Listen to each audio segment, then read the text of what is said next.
Well, the new Tranmere Rovers Football Club permanent manager, Ian Dawes, with me. Ian, many congratulations. What are your feelings? Yeah, I'm honoured to be in the position I'm in. I'm obviously delighted with the role, but at the same time, I feel like I'm ready for it as well. That's one thing I want to reassure everyone is how I am as a person. I don't like failure. I will never accept a challenge I don't think I could succeed at. So when this has come along, I've weighed everything up and I haven't analysed everything. I believe that it will be a success. So that's the reason I've took the job. But like I say, I'm delighted to be in the position I'm in. You've obviously been caretaker manager on previous occasions. Was there anything different this time that thought I can make the step to become a permanent manager? To be honest with you, I'd never approached it in any different way when I was interim manager. I think I'd said in my interviews that it was never about me. It was always about the club and the players and preparing them for each game and every game and giving the best account of ourselves and trying to win every game. So it never ever changed. My mindset and the staff mindset never ever changed about each game so important for us and the fans and winning every game, and whatever happened at the end of it would happen at the end of it. I never ever looked past each game. And then when this opportunity come along, like I said, I assessed everything. What I looked at was, I looked at the staff I had, I looked at the players that we've already got in the building going into next season under contract, and I thought that it was the right time, and I really do believe this can be a success. And you'll have a really good handle on this team and this club, not just from the last couple of games, but the last couple of seasons. So what's your vision? What's your ambition for this football club? Well, like you just touched on then, I've got the knowledge of not just the club. I've got the knowledge of what I believe, what the fans want to see. And they want to see the club winning. Ultimately, they want to see winning. So what I've got to do is I've got to make sure I get the balance right between the winning and the development, because that's still important for the club. And that balance, for some reason or another, injuries taken into account, wasn't quite right this season. So we've got to fix the balance in the summer. So we've got to keep what's good, and we've got to add the players that we can feel can come and impact the group and make the team better, so that the balance to the wins and the development is corrected. How valuable has that time been so far at Tranmere versus, say, a new face who'll have to take time to get to understand the club and the players? I think it's important. We talk about continuity a lot. I mean, it's a big word in football. So although I've not been the manager over the past 3 years, I've been here at the club for 3 years, and I can see what I believe the team and the group and the club needs. So now I get the opportunity to implement how I think the team should play, and how I think that we can move forward in the summer, so we can start to plan and put together a team and a group that we feel that can make sure that at the end of the season we have got something to play for at the positive end of the table, making sure that there's something to play for there. And I believe in the summer we can get a group together that can do that. And you've worked your way through the coaching system. You've had time out in Malta and in the Welsh League as well, and at Shrewsbury. How have those experiences shaped you and contributed to where you are now? I think it's important. I think my journey that I've been on is great, because I've had every aspect of the development of the coach. Like I say, coach from the youngest age group to senior football. I've had 2 managing spells abroad. I've also had 3 interim spells here now. And I think, like I said before, I know that I'm ready for it. It's the right time. I feel right in doing it. And as respect to the fans and the football club, I would never take this job if I didn't believe otherwise. And even going back to your time at Liverpool and Everton as a player, are there experiences even from there that have influenced you?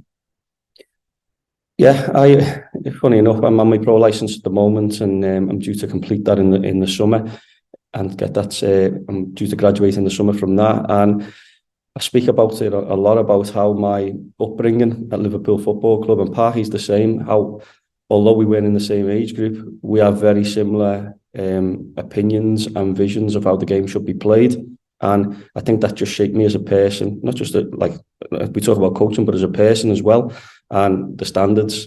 I mean, my coach and technical director at Liverpool was Steve Highway, and I have a lot to thank him for, because he, like I say, he shaped me as I see the game, as I'm a person. And what I want to try and do is, with all my experiences, I want to build a League Two team that's capable of going to compete back to playoffs again.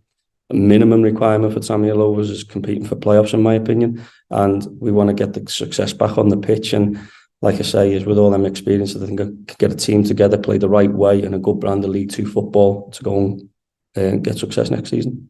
And looking into the summer, you've spoken already about a balance. So from what you've seen so far and the potential of this current squad, what are we going to be seeing over the summer? Is it revolution? Is it evolution? I always say you've got to keep what's good and got to improve the other side, and that's what we're going to look to do, because there's been some good things this season. We've got to keep that, but we've got to add and improve, and not take away from what we've done. We've got to add to it. So one of the big pluses is that Tom Davies has signed a 2-year contract with the club, which is massive for us, because discussions with that have been going on with him over the last couple of weeks. But Tom, like myself, is he's driven towards success. He wanted to know what was happening with the club before he signed his contract, because he doesn't want just to be not playing for anything. And I think once he heard what was happening and the plans for the club moving forward, he couldn't wait to sign, because he loves the club, he loves the environment, but he's ambitious like myself and the rest of the staff and players, and we want to achieve success. So having him sign is so important for the club. I mentioned before about the balance between winning and developing. He's so important in that, because he's a part of us winning massively on the pitch, but also he helps develop players around him on the pitch as well, that helps them improve. You have to look at the likes of Josh Cogley when he's come in, and I know he's not young, but he was young in relation to amount of games played. So he helps develop those around him. But what we need now moving forward is we need a couple more Tom Davies types in the team, not in his position, but across the pitch. And the club has spoken about the desire to appoint a technical director in the long term. How do you see that working?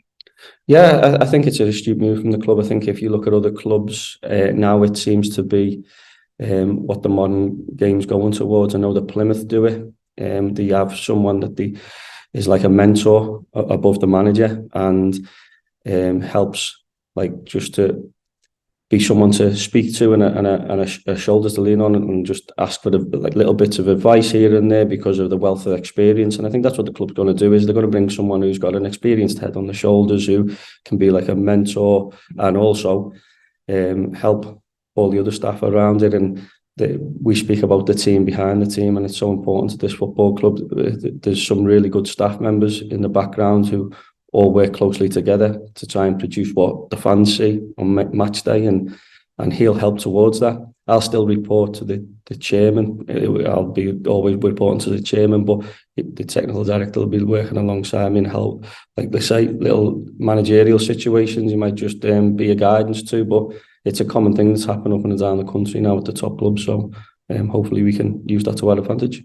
And the Ian Dawes era starts in a permanent sense anyway, with a final game of the season, but a big one as well, with Northampton coming, looking to get promotion. Yeah, it's a great. I remember on Saturday leading into the Wimbledon game, I said to Parky, I said, I really hope that, on a selfish point of view, that Northampton have something to play for on Monday, because I want it to be a real game and want them to have something to play for, because I want to, we'll prepare for every game properly. We want to win every game. We want to finish as high as we possibly can. I've said that.